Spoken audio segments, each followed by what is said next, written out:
Salam saudara pemirsa, sebelum saya menyampaikan firman Tuhan untuk saudara-saudara sekalian, saya ingin menyanyikan sebuah pujian kiranya menjadi berkat bagi saudara.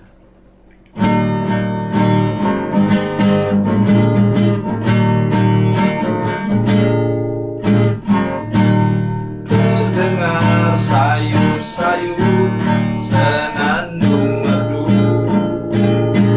angin pagi di pantai sejuk dan segar. Teringat kembali saat ku dipanggil Yesus, firman-Nya, mari ikutlah aku. Galilea, Galilea, ku tinggalkan semuanya yang ku kasihi dulu. Ku berpaling segera dan menjadi murid-Nya.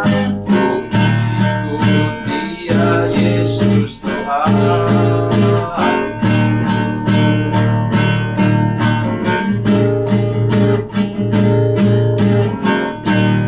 Betapa mulia mengikuti jejaknya,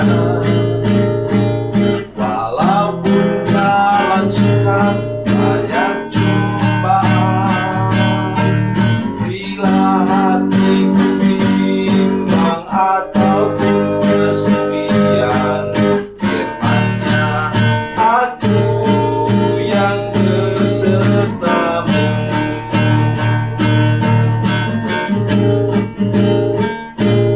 Galilea, Galilea, ku tinggalkan semuanya yang ku kasihi dulu. Ku berpaling segera dan menjadi murid-Nya. Ku ikut Dia, Yesus Tuhan.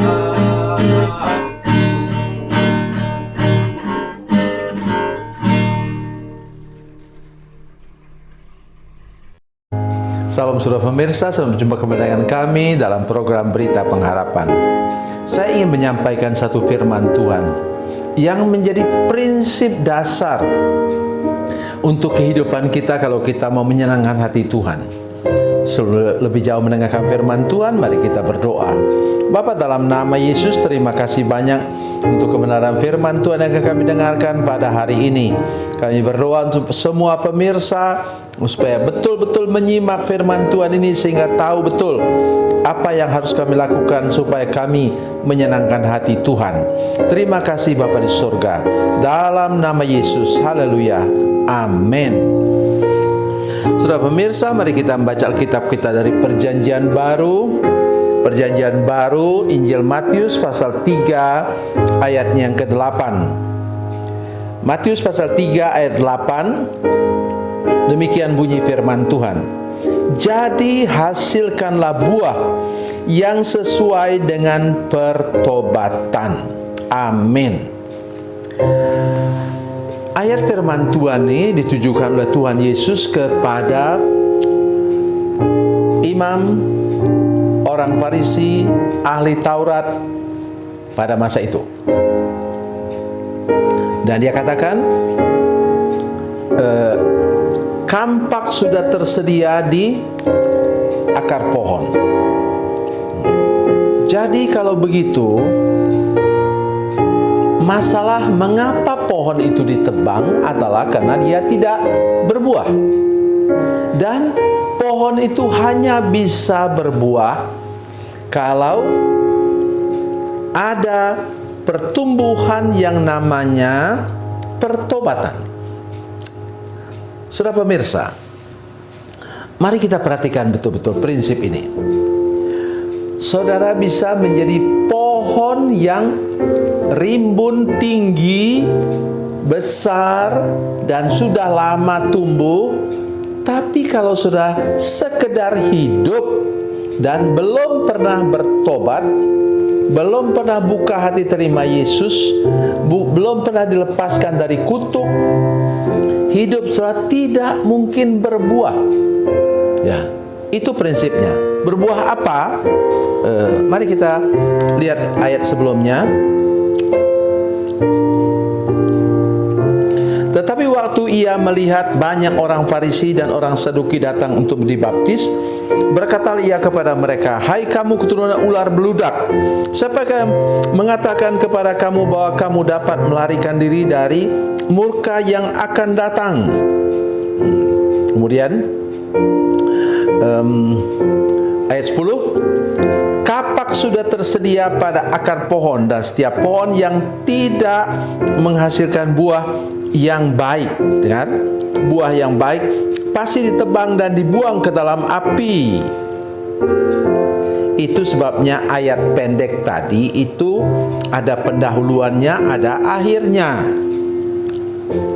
Waktu itu Yohanes Pembaptis sedang membaptis orang. Datang orang Saduki, katanya orang Saduki itu imam, orang Saduki dan orang Farisi.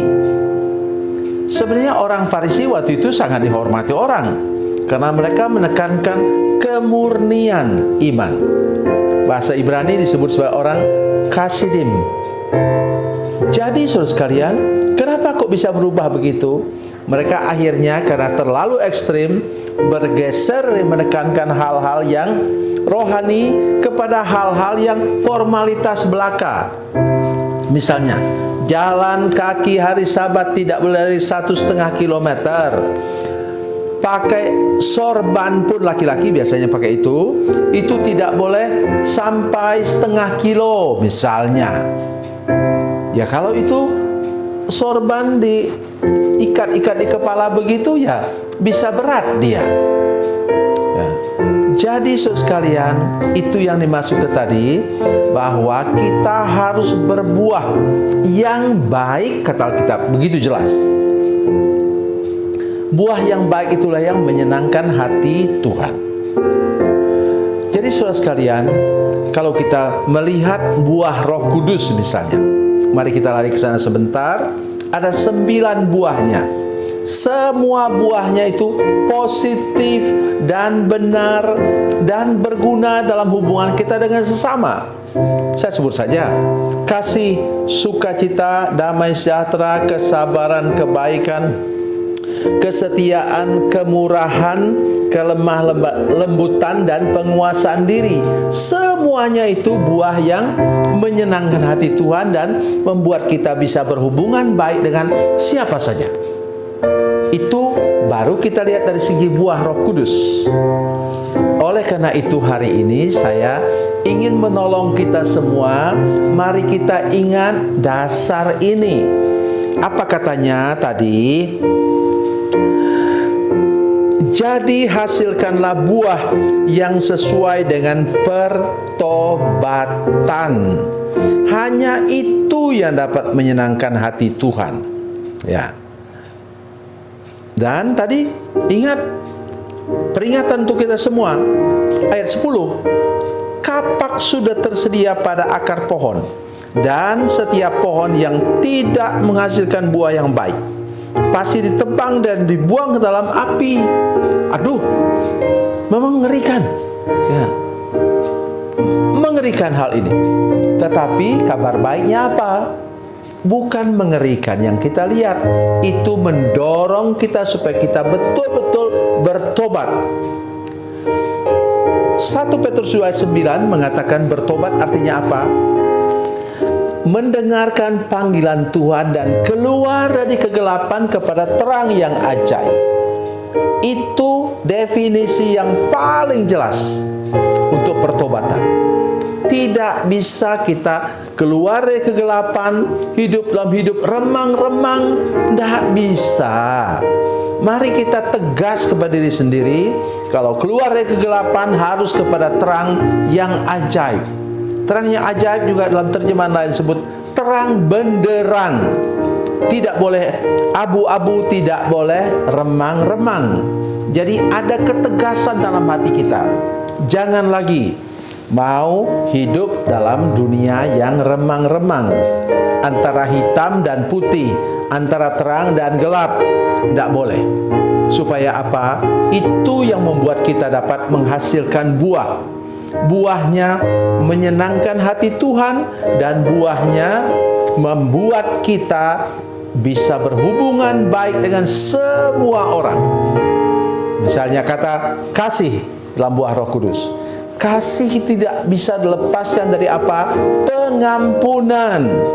Oleh karena itu, kalau sudah mau menyenangkan hati Tuhan hari ini, mau berhubungan baik dengan semua orang, ingat, buang jauh-jauh apa? Akar pahit, luka batin dan dendam, sehingga saudara bisa berhubungan baik dengan semua orang dan hidupmu menyenangkan hati Tuhan. Haleluya. Tuhan Yesus memberkati, Tuhan Yesus baik. Mari kita berdoa. Bapa, dalam nama Yesus, terima kasih banyak untuk firman Tuhan hari ini.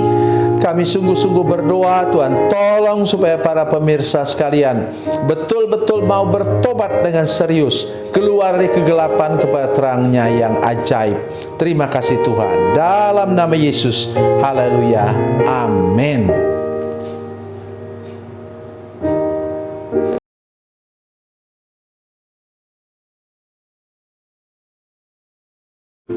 Salam saudara pemirsa, mengakhiri program ini, saya mohon kepada saudara-saudara pemirsa sekalian untuk bila saudara menyaksikan program ini melalui channel YouTube, maka tekan subscribe dan bunyikan lonceng.